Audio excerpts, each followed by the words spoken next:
Hi Hendrik, how you going? Hey, Pato. Yeah, good. Good to be back on. Thanks for having me. How are you doing? Yeah, really good, thanks. So I mean, it's pretty much exactly 2 years ago you were on last, so Biggs isn't far away. Yeah. No, definitely. It's getting exciting. And things like 6 weeks, just under 6 weeks left. Yeah, So everybody's slowly getting ready, getting into the peak training season now, last block before Bigs, and then we're heading over. So yeah, excitement is building. yeah. So are you still to run your biggest week as far as mileage goes? I'd say so.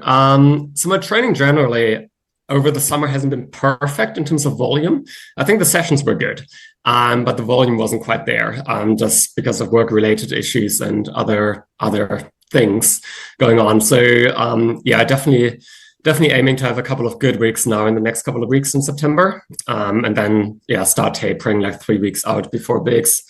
But I'm happy with like some individual sessions of like 60, 70 kilometers.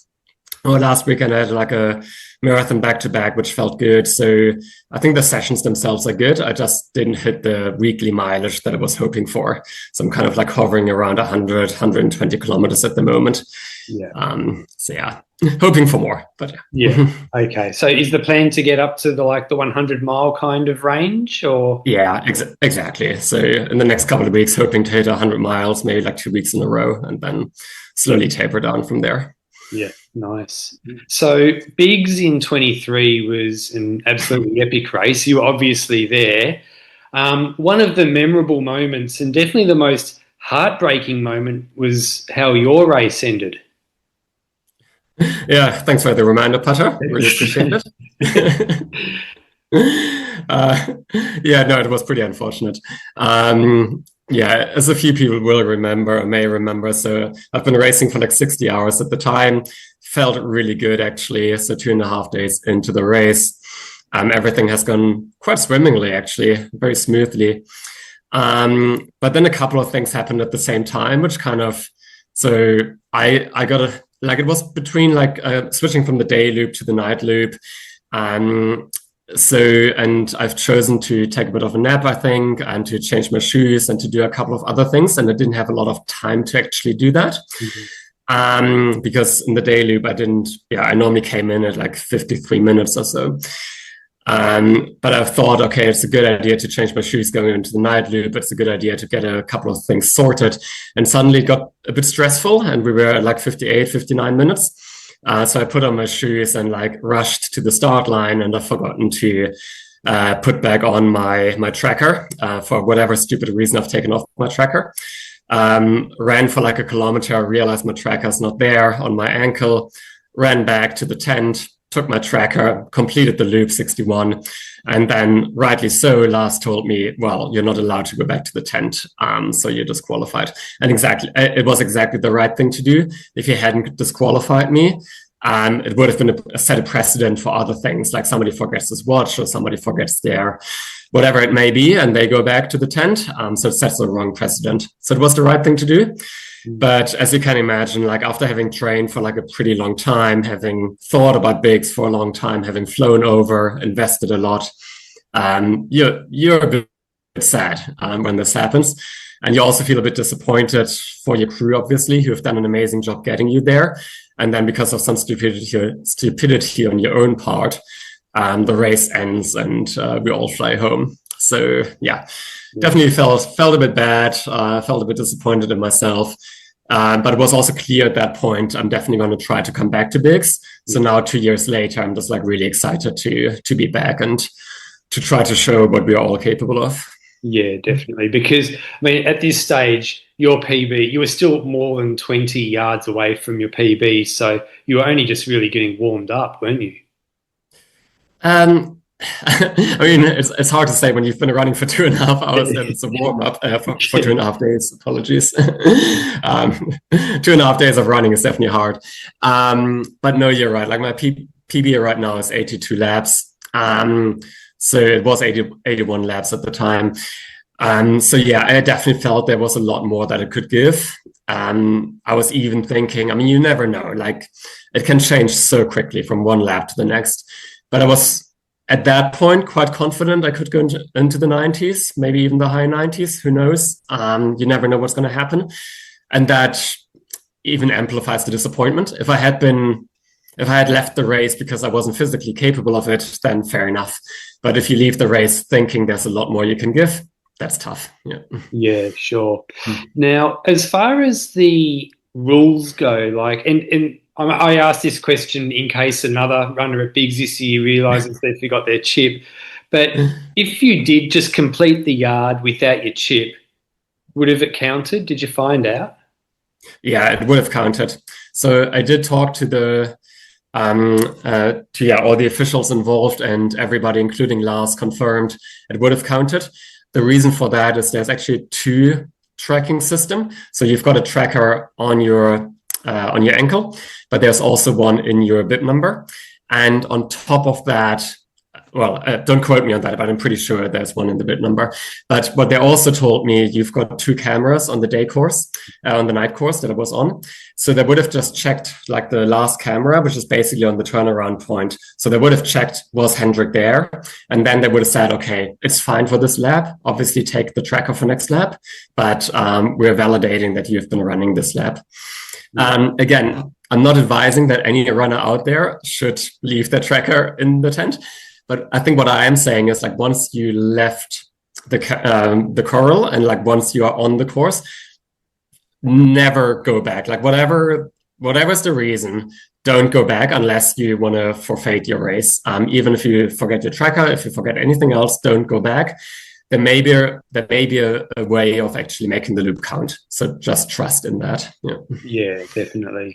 So do you think you'd be going back this year if you did finish the race 2 years ago on your own terms?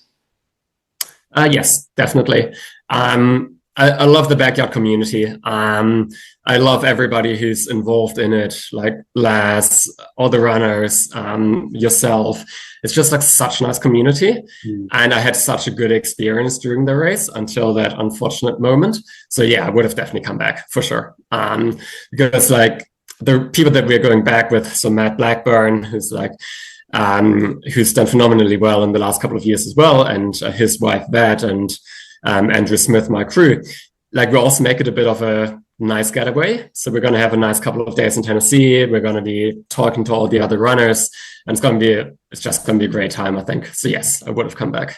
Yeah, excellent. So you mentioned Matt Blackburn and Andrew Smith. So you're going to be pairing up with them again, like you did last time? Yeah, it's going to be exactly the same pair up. So Matt Blackburn has recently run 87 loops last year. When I've run together with him, I did 82, and Lukasz actually won that race in Suffolk with 88.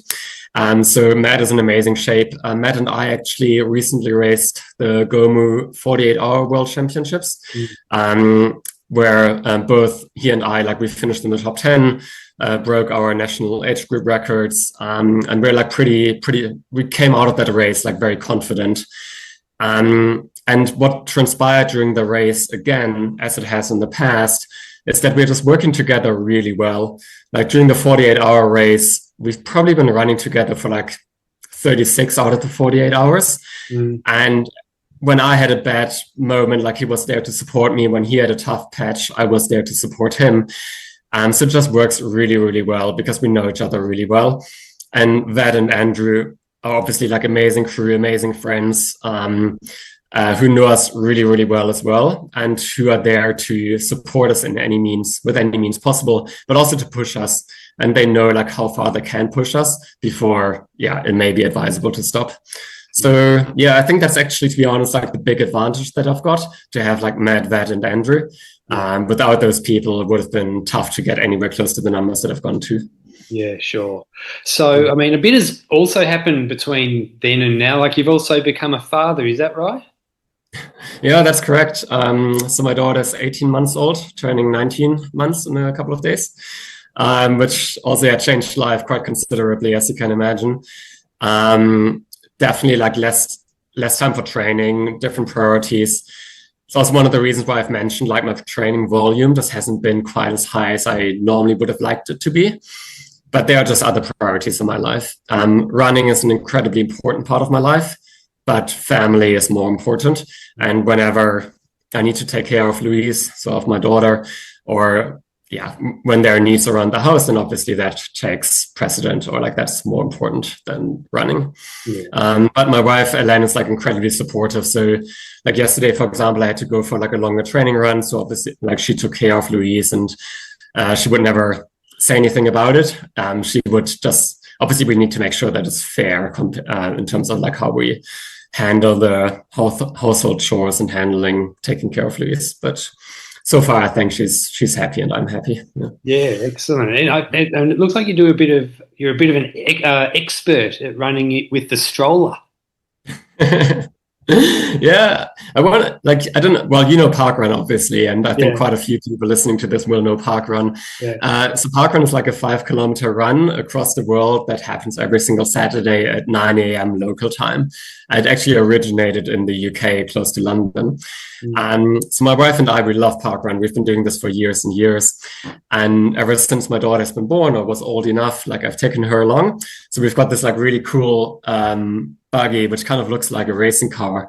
And yeah, I think Louise like really enjoys it. So we're going like to parkrun every single week, running pretty decent times. And yeah, I think she gets like a bit of a rush, bit of a speed rush doing that. Last year we also did a marathon together and a couple of other runs, and so far she seems to enjoy it, and it's like nice to have a bit of like father-daughter time in that sense. Like there's like this window that I can use to look into the pram, and she like looks up every now and then to like wave at me, and yeah, it's quite cute. So I'm enjoying it. Yeah, well, it doesn't seem to be slowing you down much, because you're still running fast times. Like at parkrun, you're still doing well under 20 minutes. Yeah. So I normally get in at around 18 minutes or so. I think my stroller PB is like 17:50 or something like that. Which is probably like a minute off my parkrun PB without a stroller. So it slows you down a little bit, but it's kind of okay actually. As long as it's nice and flat, it's actually okay. And it's quite motivating having your daughter in front of you, not gonna lie. You ran at the Barkley Marathons as well? Yeah. I guess that was like kind of the consolation prize in terms of like my somewhat disappointing finish at the Bigs. So after that, I wrote a letter to Lars, like saying, hey, couldn't really show what I wanted to show it at Bigs, but I would love to like really push myself at Barkley. What do you think about that? And he was kind enough to extend an invite for me to Barkley 24. Which was an insane experience. Like, first of all, like I was just incredibly humbled, and like I felt really fortunate to have been given the opportunity to race at Barkley. Obviously, like it's the dream of many runners. Like as many other runners, like Barkley was probably one of my first introductions into ultra. Like that documentary that everybody knows on Netflix. It's just like really inspiring, seeing like how John Kelly and others are pushing themselves. So yeah, just being there, like seeing John Kelly, seeing Ihor smashing it, obviously seeing the first female finishing with Jasmine Paris. That was like quite the year to be there. And I was lucky enough that in the first half a loop, I was actually running with like John, Ihor, Jasmine, and so on, until I forgot a book and had to go back. A different story. But at least I was able to like learn a lot from them. And yeah, being there, like seeing Jasmine finish, it's like probably one of the most inspiring sports moments that I've witnessed in my life. So yeah, sure. So as far as difficulty goes, like everyone says how hard the Barkley marathons is. Was it easily the hardest race you've done? It's really interesting. Like when you talk about difficulty, I think what makes a race difficult are cutoff times. Like a 5K is not difficult, but if you say you have to race a 5K sub 20 minutes, that's a bit more difficult. You have to race it sub 15 minutes, that's very difficult. Same for a marathon, same for an ultra, like for a 100-miler. Like it's the cutoff time that really makes it difficult. And I think that's the thing with the Barkley too. The course is what it is. It's tough, obviously. It's very tough. But it would be doable if you had more than 12 hours to do it. Say you had like 20 hours to do one loop. You had like 120 hours to do the whole thing. It would be much more doable. But because those cutoff times are so tight, that's what really makes it tough. And when you look at it on the face of it, it doesn't look tough. Like you're running a marathon in like 12 hours per loop. That's not difficult. But unfortunately, the terrain is it's very, very steep. It's incredibly steep. And on top of that, you have to search for these books. You're sleep deprived. You don't have a lot of aid stations. There may be a little bit of like forth and back. And there's a lot of like doubting yourself along the course as well, which then all of these things combined make it tough to finish it in 12 hours and then do it again and do it again. So funnily enough, although it seems on the surface like a slow race, and Lars actually told me that at the very beginning, like before the race, like, Hendrik, be prepared to redline immediately. And I thought that's ridiculous. Like, we're running like the first loop probably like 9 hours or something like that. It's a marathon in 9 hours. It's nothing. But then like we all raced off like madman. Like the race started at like 4 a.m. or something like that. And like at 4:02, I was redlining because we were like racing as hard as possible to the first hill and then like power hiking up that hill in an intensity that I have never seen in a 100-miler. And the reason for that intensity is the cutoff time. The cutoff times are so tough. So that's why you have to race really, really hard from the very beginning. Yeah. And I think that uncompromising pace and that uncompromising all in from the very first moment for like a very long period, that's what makes the Barkley really, really hard. Yeah. Yeah. Okay. So Suffolk as well, you ran a new PB. You mentioned the 82 yards at Suffolk, and that was a pretty cool race with Lukács going on to break the world record at the time afterwards. Yeah. Yeah, exactly. No, that was a cool race. 82 laps. Like, Matt and I went into that race basically with the objective that we're going to qualify for bigs. Yeah. So we wanted to go above 80 laps, basically. That was our objective going in there. And also to enjoy it. Like, we had an amazing field. We obviously had John Stocker, we had Lukács, we had Oriol, Matt, myself. There was like a really, really cool like assembly of people there. And also, I know a lot of people in Suffolk from the many times that I've been there. So the first like 24 hours were like a lot of fun. Like, it's like a reunion. So I was really excited going there to like meet everybody again, like from the Suffolk local community, but also like those amazing, like other amazing runners. Yeah. But then again, Matt and I also had a job to do because we wanted to go above 80 laps. The race unfolded quite smoothly, I would say. Like in previous times, like Sunday night, I was suffering a little bit, and Matt was then like supporting me for the whole night. And then Monday night, the other way around. Sunday night, Matt was suffering a bit. Like, he had a bit of a like existential crisis, I would say.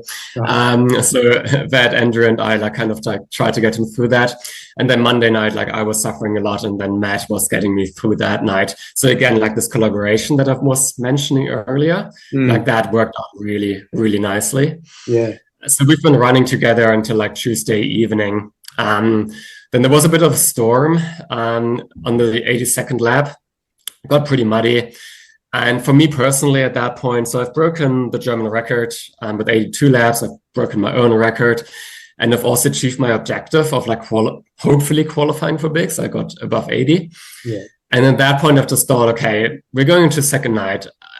I see how strong Lukács and Matt are. I could push it for another couple of laps, but I've already been like slowing down considerably in the last like 6 hours before that point. So I thought, okay, I'm probably not going to win this. I'm not really going to gain anything from it because I've already got what I wanted to. And the risk of injury is just a little bit higher now because it's getting a bit muddier. Everything, like, I'm getting a bit more tired.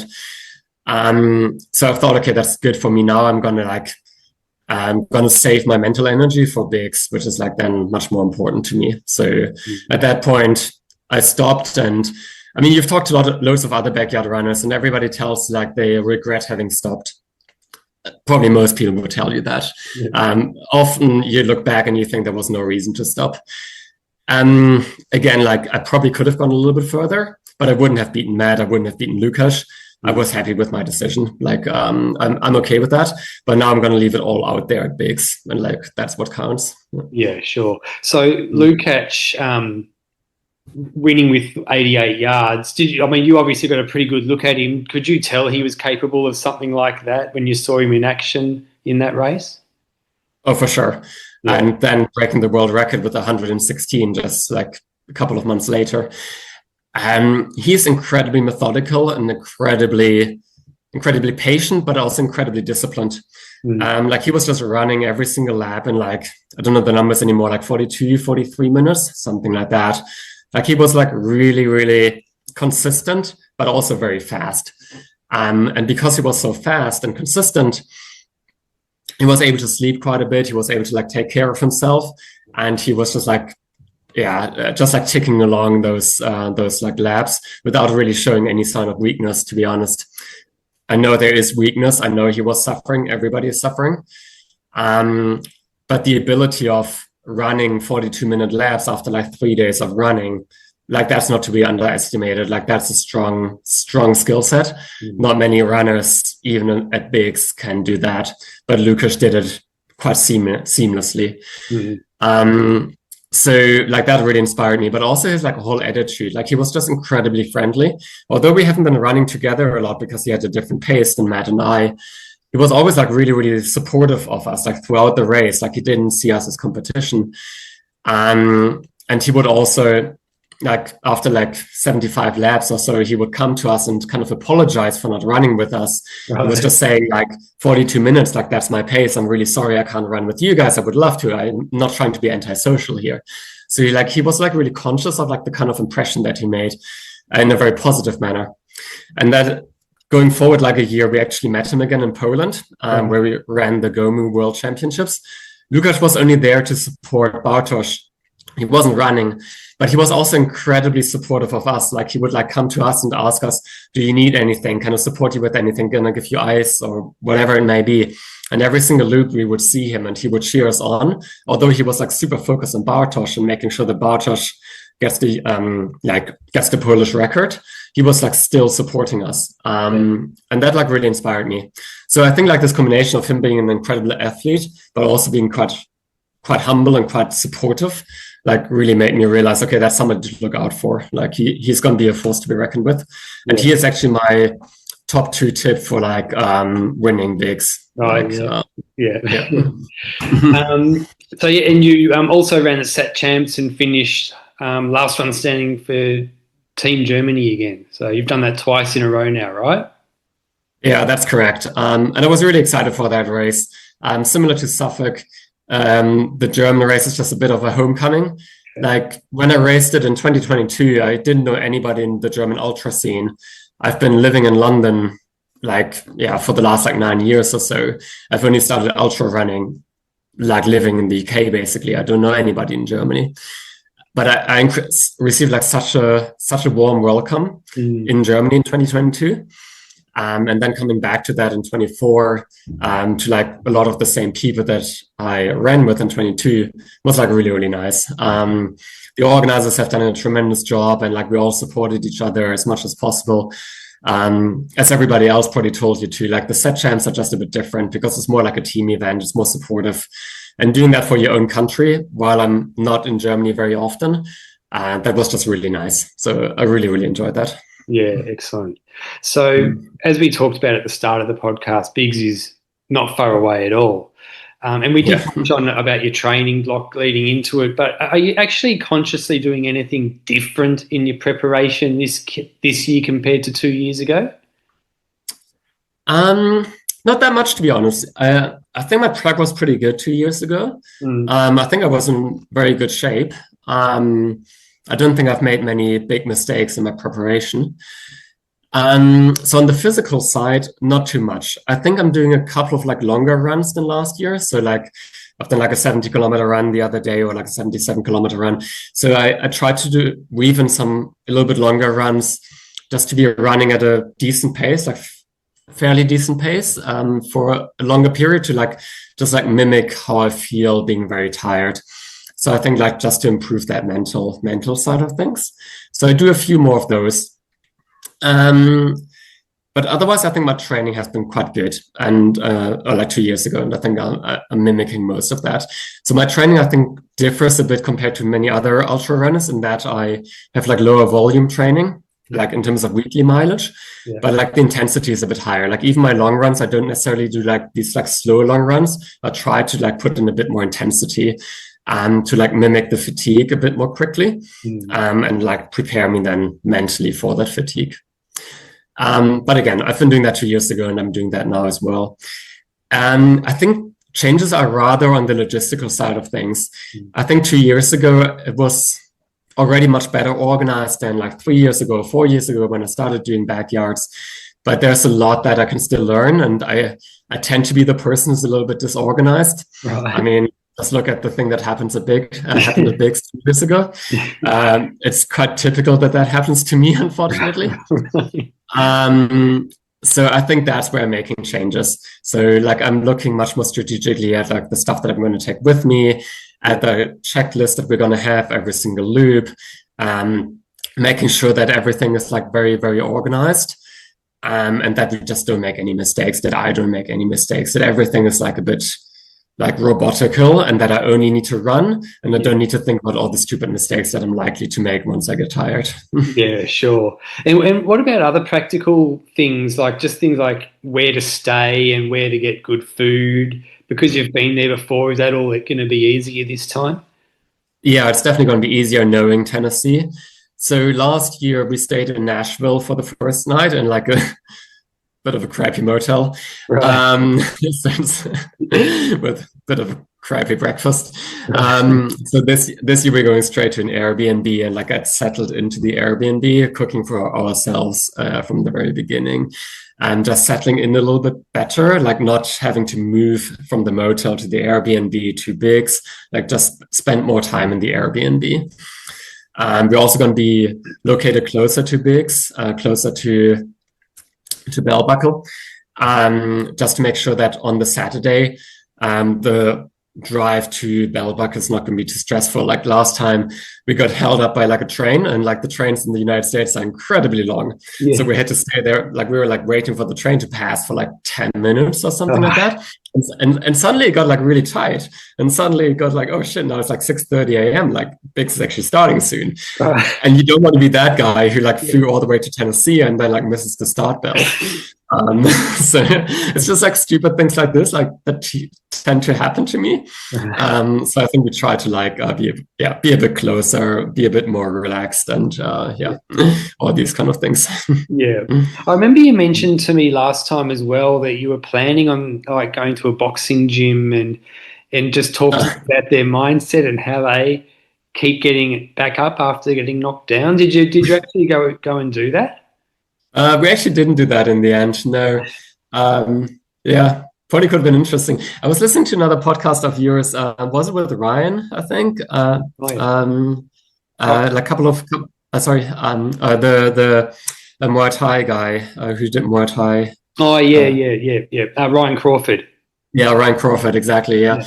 It was quite interesting that like a ex Muay Thai guy is now like an ultra runner. Yeah. And I guess like as you said on the podcast, like there's a lot to learn from like martial arts and like these kind of sports. So yeah, we may do it. Actually, funnily enough, like Matt Blackburn, he was a boxer. He used to be a boxer, so he has a bit of that mindset. So maybe I'm just like going to interview him a little bit more. Yeah. So I think anyone that can make it into the 80s, like yourself, is more than justified in being confident that they can reach 100 yards. It's becoming more and more common now. So is that how you're approaching it? Is that your mindset? Like you believe that you can get to 100? That's another thing that I really learned from Matt, and he's going to be embarrassed that I mention him all the time. He was actually, so when did I break up 81? That was in, 2023. So 2023, I went into Suffolk, like as I would normally go into Suffolk, thinking I'm probably going to run like 40 laps or something like that, going to get into the top 10 and then go back home. And it was actually Matt who like messaged me a couple of weeks beforehand and said, okay, Hendrik, I'm not going to compete. I'm going to drive down there to support you, and we're going to go down there to win. And so I was telling him, well, but there's John Stocker, like I'm never going to win. It's impossible. But Matt just told me, no, it's not impossible. Like anybody can be beaten. John can be beaten. You can do this. You're a strong runner. So I think you need somebody who really like triggers this and like believes in you so that you believe in yourself as well. And ever since that, and then I did do 81 and I did beat John Stocker. I didn't win. Oriel was just too good. But I did much more than I've expected to do. And ever since then, I've got much more confidence, I think. And I try not to doubt myself. I try not to talk myself down, but like really reach for somewhat realistic, but still ambitious goals. Yeah. So coming back to your question, actually in Suffolk 23 as well, like I at the 25th yard, like I wore the 25 backyard, the 25 park run t-shirt. You know, when you do like 25 park runs, you have like this t-shirt. Yeah. It was unintentional, but Stephen Cousins, the filmmaker, basically told me, that's quite funny, 25 yards, 25 park runs. So I've then done that for 50 yards as well, because I had the same t-shirt with me for the 50 park runs. So I did that intentionally then. So for this Bigs, I'm going to take the 100 park run t-shirt with me as well. I haven't done 100 park runs yet, but a really good friend of mine, he's going to lend it to me.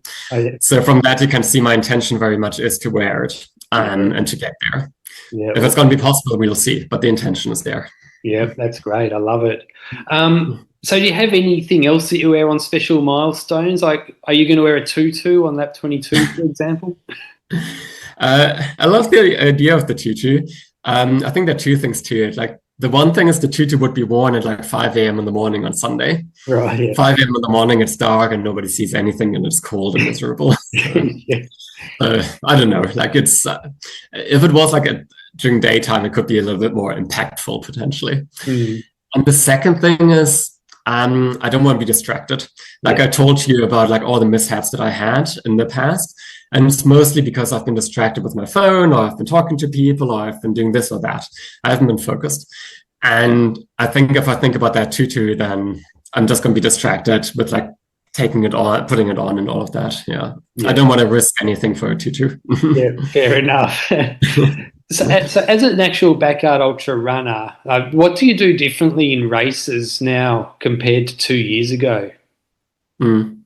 Like specifically in backyards or in any kind of race? Yeah, mainly backyards, like as far as strategy and game plan and things like that go. Yeah.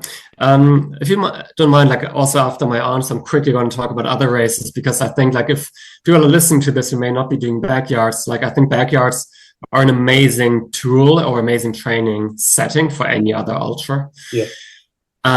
What do I do different in backyards? I think it's mainly about like the interlupal period, or like the time, like the breaks that are stuff that I do differently. Like, for example, at the set champs, I started sleeping extremely early. So come like the race started like 1 p.m. German time, and I think at like 6 p.m. I started taking naps. So like after like 5 hours. So I just realized in Suffolk 23, my main shortfall or shortcoming in the end was that I was incredibly sleep deprived and I couldn't shake it off anymore. So now I'm much more conscious of like bagging sleep really, really early in the race, like basically immediately. Even if I don't really sleep, but at least I close your eyes and like make sure that you're kind of like recover or like bank a little bit of like shut eye, even if it's not sleep. In the same vein, like the week before a backyard, I would sleep much, much more than I used to. I would try to bank as much sleep as possible. I would try to rest as much as possible, because you need that energy. And I think a third thing that I do differently now is in terms of mental mindset. Like the first 24 hours normally quite like suck. Because like on the one hand, you've got a lot of people around you, which is fun and really nice. But also 100 miles is tough for anybody. And running 100 miles in 24 hours, that hurts. And normally within those 24 hours, I would like constantly like ask myself, like, am I actually up for like running 60, 70, 80 loops? Like, it already hurts after 16 hours. Like, how can I possibly run this for like another 60 hours? Like, that's just impossible. And And I think my third change is like in terms of mindset, like I try to really, really ignore this. Like I know it's going to get better. I know it sucks in the first day because I have all of these doubts and obviously my legs are going to get tired. But at some point the tiredness plateaus and I know that it's going to plateau. And that may be at like 20 loops or 30 loops or 40 loops. But at some point the tiredness of your legs and the pain in your legs, it's not going to get worse anymore. It's just going to stay at a pretty uncomfortable level, but it doesn't get worse anymore. And from then on, it's about all the other factors that are important. But like mentally, you kind of have to get there without doubting yourself, without like the premonition, okay, when it comes to 60, it's just going to be like 4 times as bad as it's now. Yeah. No, it's not going to be 4 times as bad. It's going to be bad, but it's not going to be that bad. So I think my mental mindset kind of changed here. Excellent. So what about like just the times that you're running your loops in? Do you think you'll run your loops at a similar pace this year as you did a couple of years ago? I would say so. I think Biggs is quite perfect in that because you've got the day loop and the night loop. And the day loop is like much more technical than the night loop. So the day loop, don't want to say impossible, obviously not, but it's unadvisable, I think, to run faster than like 52, 53 minutes, just because it's quite a lot of up and down. It's a lot of routes. It's a little bit like a lot of like trip hazards. I don't think you're gaining a lot if you're running much faster than that. And because of that, you only have like 6 or 7 minutes to really turn around or like go get to your next loop. So I'm probably going to keep running it at like 53 minutes. And then like quickly eat something, drink something, cool down, probably work more with ice than last time because it can be quite hot, but not really sleep too much. But then during the night loop, I tended to do it much faster last time, but I think I'll do it a little bit faster even. So maybe try to do it in like 42, 43 minutes so that I can really bank like 12 minutes of sleep every single loop, like really quality sleep. I think that's going to be quite crucial. Yeah, excellent. And how are you planning on handling your like eating during those loops? If you're sleeping, are you planning on like consuming more calories while you're out there on your loop running? I think, yeah, no, I think so. Like so far, I've never really worked with a backpack or something like that, but I may actually do that, like a really light backpack with or like just a belt, possibly just a belt. I still need to figure that out, to take a bit of food with me so that I can really focus on sleep during the loop or like in the interloopal, and then like focus on eating during the run. And so you mentioned Lukacs is your tip to be right there at the very end. Like, who are some other runners in the race that you expect will be sticking around for a while? So I think my top 2 for the end to battle it out are Ivan and Lukacs. Ivan is obviously, it's like, I don't know Ivan Zaborski, but he broke the 6-day world record recently, like earlier this year. And then he ran a backyard in 106 hours in Russia, winning that backyard out of nowhere. Like, I don't think he's ever done a backyard before. And that says something, like, because of course he's an amazing runner. He's just broken the world record for 6 days. But a backyard is different than a 6-day race. But he's never done a backyard and still excelled at it immediately. And there's like so much in terms of strategy, in terms of crewing, in terms of like sleep strategy and all of that goes into it, that he wouldn't have practiced before. But he still did it perfectly. So I think like Ivan is going to be incredibly strong, and Lukacs also, like, he's never lost, like, well, I think he lost the Polish set champs. I'm not entirely sure, but then he did phenomenally in Suffolk, and he did incredibly in Belgium at the Legends. And like, knowing his mindset and all of that, I think it's going to be those 2 that are going to be battling out. And if you ask me for like number of loops, my guess is going to be 120 to 130 loops. So I think it's going to be a new world record. I think it's going to be 120 to 130. And it's going to be Ivan and Lukacs in the end. Yeah, excellent. So, I mean, the field that was assembled a couple of years ago was strong. But, I mean, this year, there's a couple of runners missing, but this year is just as strong, if not stronger, I think. Or what? Would you agree with that? I would definitely agree with that. I mean, if you just look at, for example, my bib number. So last year I had 81 loops and I had bib number 9. I was the 9th strongest in the field. Now I've 82 loops, so the same. I'm now bib number 28. Yeah. So there are like 19 people now ahead of me who are stronger. Yeah. And like, that's a lot. That's like a lot of people. Yeah, it's going to be amazing. So yeah, 19 people more compared to last time. Yeah. So yeah, I would definitely say like everybody just gains so much experience, I think. Like the runners are still the same. Like it's still like Phil, Sam, Ivo, Marin, Harvey, Oriel. Like I think like it's probably like 70% like or 60% the same runners. Yeah. But all of them just gain so much experience in the meantime. Yeah. Including myself, including Matt. That is definitely a stronger field from that perspective. Yeah. And then you've got those wild cards like Ivan and a couple of others who are just really going to mix things up. Yeah. Yeah. And are there any runners that you're looking forward to just meeting or running with again? Definitely Meg Eckert. Really looking forward to meeting her. So that's gonna be quite exciting. And also who else? I'm just like looking at the list actually, like of everybody's going to be there. But I think also Sarah Perry, like that's going to be quite exciting. Like both Meg and Sarah, because like I think it's quite tough if you're like I told you about my doubts like 2 years ago when I was like racing against John Stocker, and I was thinking, okay, I could never beat him. But like you're in a field of male runners basically in the end, and I'm a male runner. That makes it easier for me to at least like think, okay, I'm kind of similar to that person. I think like mentally, I don't know, but I want to ask them, mentally maybe even tougher if you realize like you're the only woman or like one of the only couple of women who are in this field. There are only men around you. I don't know whether that does something to you mentally. I don't know whether you doubt yourself more mentally because of that. Or you may even feel like I'm very special here. Like I'm even like I've got something really special in me that all these men don't have. You may feel even more powerful than the men. I don't know.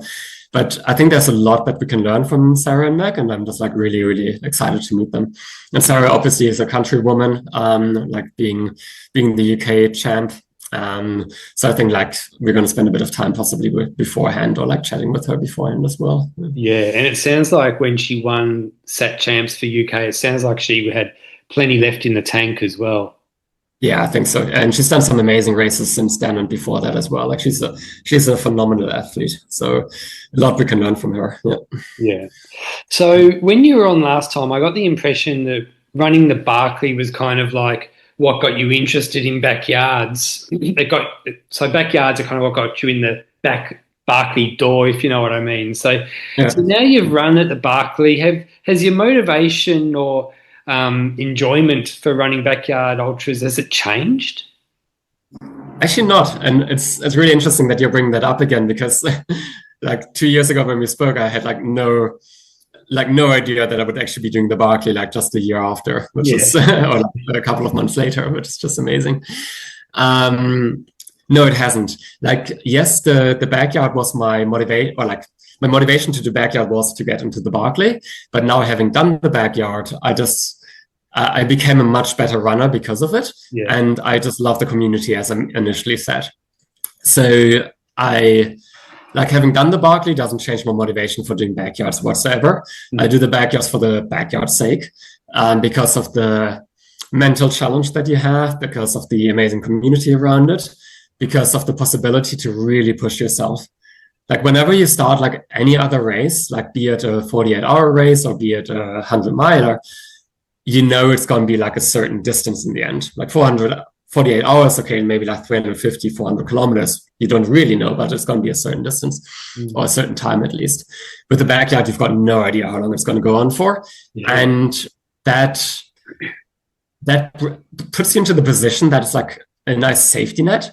Like you don't have to sign up for like 1,000-kilometer race, which sounds incredibly daunting, but you can just like start a backyard and you just see how far you go. And suddenly you may be at like 600, 700 kilometers. And suddenly you do get closer to 1,000 and you suddenly realize, shit, I'm actually capable of doing these kind of distances. And I would have never, ever considered doing that. So it's, No, I love the backyard for all sorts of reasons.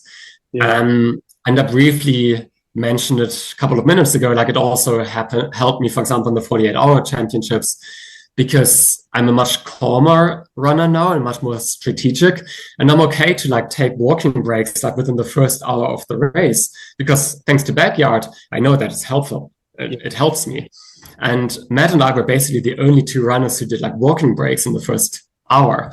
And we started off in the top 90 of the field, and then we finished in the top 10 because we were like much more patient than like all the other runners, and like we really conserved a lot of energy and then smashed it in the end.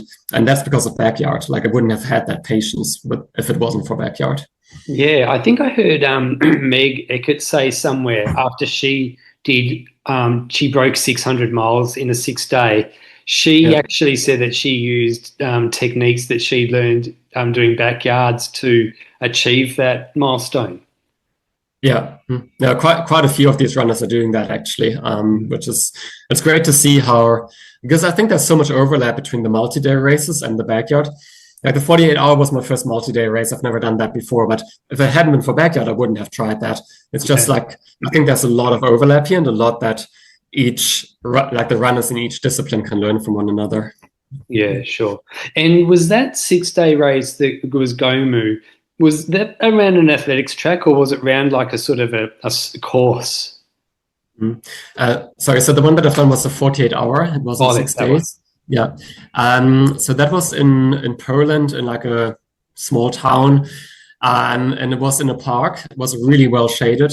It was like a 1 mile loop, roughly 1 mile. So, which was quite perfect because like every mile, Matt and I would take a 100-meter walking break while eating, and every 3 miles or 4 miles, we would take like a quick break as we would do at a backyard, like a couple of like minutes sitting down. So it's exactly the same strategy we've used, just like running fast in between. Yeah, perfect.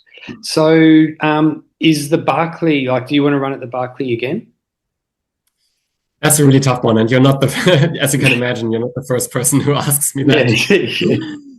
There were a few people who thought I would have been on the starting field this year, for example. It's a tough one. Like I would love to, because I think I've learned a lot from the Barkley first time around, which will make me better at it this time around. It's a bit like with the backyard. Like first couple of times I was pretty rubbish, and then suddenly it worked out quite nicely. The only thing with the Barkley is I was a bit disappointed with my physical capability at the time. Like I've done a loop and a half basically, and okay, in the end I got timed out because I got lost. Fair enough. Okay, that's something I can work on. But to be very honest, like I was also physically quite pushed at that time. Like I was running with Guillaume at the beginning of the second loop. He was catching up on me. And then like we were going up this really steep hill, and I just didn't have the energy in my legs. I didn't have the power in my legs to follow Guillaume. And that's basically where I lost the plot. And I just realized, okay, all the other runners there, they've run in the Pyrenees, they've run in the Alps, they've run in wherever, like in the hills at least. I'm running on Greenwich Hill, which is a 25-meter hill in a park here in London, and I run it up and down like 100 times. Like that's not going to prepare me for Barkley. What I would actually have to do is like spend a month or so in the Alps, or like somewhere in the mountains. Probably not the Alps because it would be December, but maybe in like Tenerife or so. Spend a month like in the mountains and like really go up the steep hills and really prepare myself properly. So to answer your question, I think until I've done that, until I know that I've got the physical capability and that I've prepared properly, I think that wouldn't be a point, because I want to make sure that if I go there, I've got a shot at the fun run. I want to be able to do like 3 loops, and I want to be like really confident in my capabilities. To give you an example, like a couple of years ago, I've taken like a summer off to just live in the mountains and just do sports. And then I finished third in a really mountainous, like 220-mile race, quite a competitive race. I would have never done that if I trained in London. Like I had to live in the mountains for that. You have to like change your environment to be able to compete against these people and the course. Yeah, sure.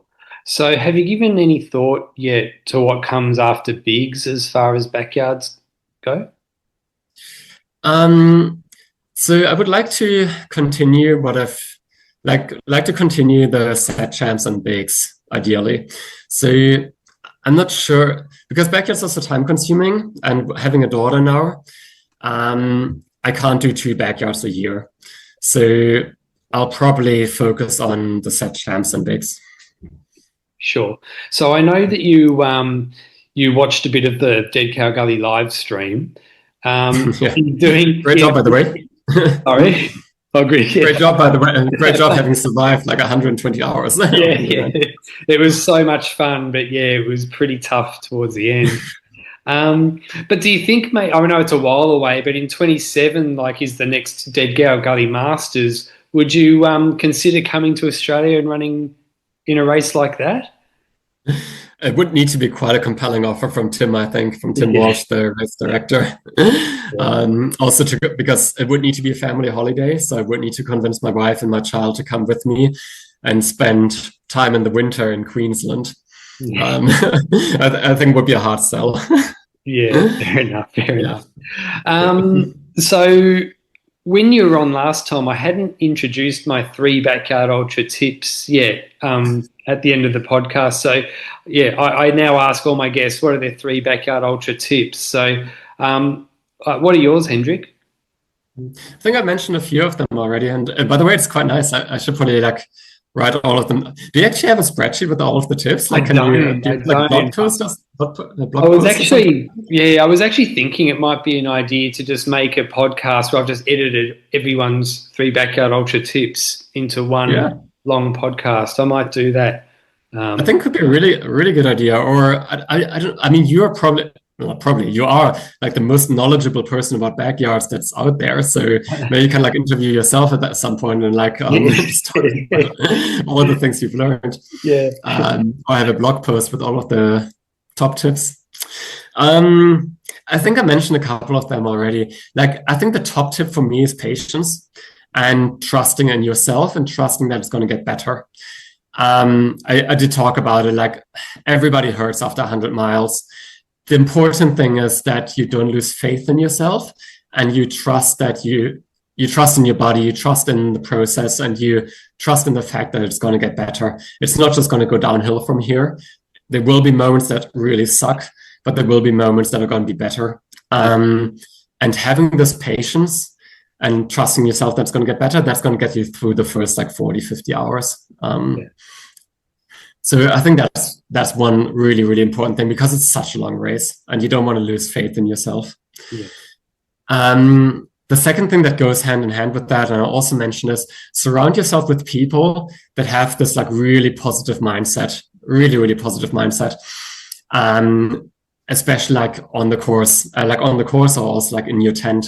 So have a crew, or like get to know the runners around you, and make sure that those people are uplifting. Make sure that those people carry you and like don't fill your head with any doubts. Don't fill your head with like milestones or like with things like, okay, I'm gonna like thoughts of like dropping. Like, once you start this conversation with other people, it's gonna manifest itself in your mind, and then it's gonna be so much easier to drop. Yeah. So ideally, have a crew, have somebody out there who has this like positive mindset. And I think the third thing for me is like take care of your feet. So when you look at like what makes people fail in a backyard, the one hand, it's mostly mental, and I've talked about that part. So surround yourself with positive people, or like, and make sure that you have a positive mindset. But the other like physical part is like, as long as you're a really good runner, and everybody at Bigs is a really good runner, as long as you're a really good runner and you've got a positive mindset, you will go very far. But then what's then the problem is if your feet are getting into trouble, if you get blisters or something, and then you get into a lot of pain, and then you that spirals out of control. So again, make sure that you take care of your feet, clean them every couple of hours, maybe change your socks, change your shoes. Those are the things that are going to get you through the loop. It's the most critical thing in my mind. And once you have blisters, it's just, it just makes everything so much more painful and so much more difficult. Sure. So last time you invited your friends to add to a Spotify playlist of songs. Do you remember that? What was that Yeah. like? Were you happy with the music that they picked for you? I think to 95%, yeah. Right. Yeah, no, yeah, that was a spontaneous idea of a good friend of mine. The Friday before Bigs, she said like, would be great to like add to your Spotify playlist. And, yeah, sure, great. Always listen to the same 20 songs, so it would be good to have a bit of variety. Yeah. So in the end, I think we had like 40 hours of music, something like that. So it would get you through a good chunk of the whole thing. It was cool because you had a lot of variety of different songs and like, and I was like playing in my head like this game, okay, like who gave me that song, like, or who's listening to this song, like it's, and then you think about these people, and again, it's like uplifting, so it's like quite cool. Mm. There were a couple of like questionable songs in there, like really, really heavy metal, or like some other things that are not necessarily down my alley, which I then had to skip, or like which were like kind of scared me when I was like out there by myself at night at like 4 a.m. in the morning. So maybe next time I need to make it a bit more specific, like not heavy metal. Yeah.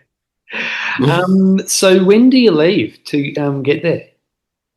So Medved, Andrew, and I were all flying on the same flight Wednesday evening, 4 p.m.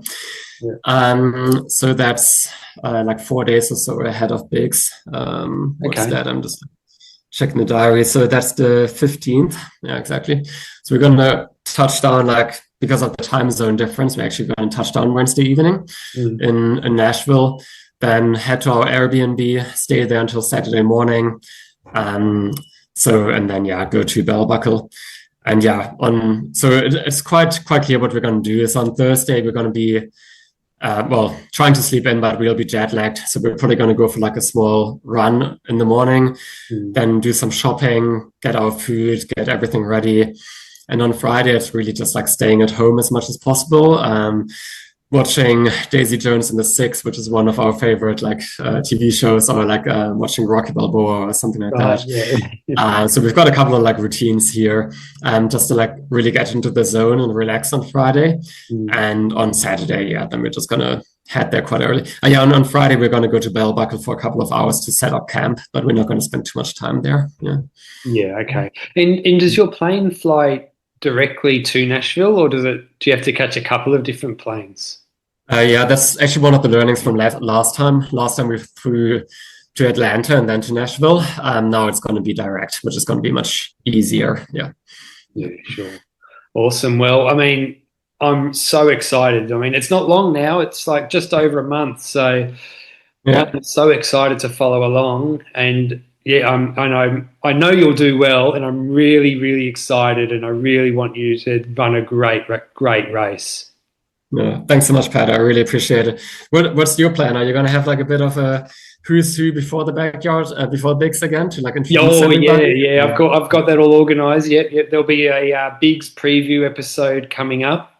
Nice. Yeah, so I'm excited for that. Yeah, me, Dom, and Ehor will be doing it. The three of us. Oh, Ehor's going to be on it. Amazing. Yeah. So that's great. Yeah. So please greet him for me. Yeah, it's such a shame he's not running, but he's one of the most inspiring kind of and like friendliest and supportive kind of athletes I've ever had the pleasure of meeting. Like he's amazing. Please greet him. Yeah. Yeah, I can't wait for that. That's going to be a lot of fun. I can't wait. But yeah, look, all the best, Hendrik, and thanks for coming on the podcast again. We'll definitely keep in touch, and I will keep in touch, and I'll speak to you after Bigs. Yeah, speak to you after. Take care, Pato. Thanks so much for having me.